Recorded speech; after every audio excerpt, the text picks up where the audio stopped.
తెలంగాణలోని పెరిగిన భూముల ధరలు ఇవాటి నుంచి అమల్లోకి వచ్చాయి. ఇప్పటికే ఆ శాఖ పోర్టల్లో పెంచిన విలువల వివరాలు అందుబాటులోకి వచ్చాయి. దీంతో ఇటు ప్రభుత్వం అటు భూ యజమానులకు ఆదాయం పెరగబోతుందని రెవెన్యూ వర్గాలు చెబుతున్నాయి. తెలంగాణలో కొత్త భూముల విలువలు అమల్లోకి వచ్చాయి.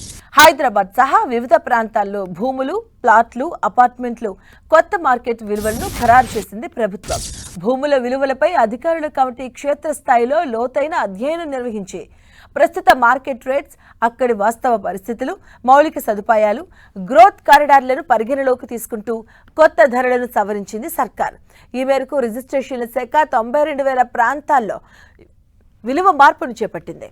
ఈ నిర్ణయంతో ప్రభుత్వానికి గరిష్టంగా ఏటా 1,200 కోట్ల రూపాయల వరకు ఆదాయంగా అదనంగా రాబడి పెరుగుతుందని అధికారులు లెక్కలు వేస్తున్నారు.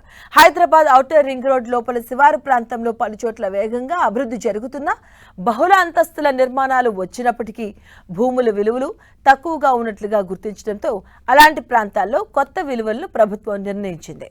ఇక క్యూర్ పరిధిలో భూముల విలువలు 25 నుంచి 75%, కొన్ని చోట్ల 100% వరకు పెంచారు.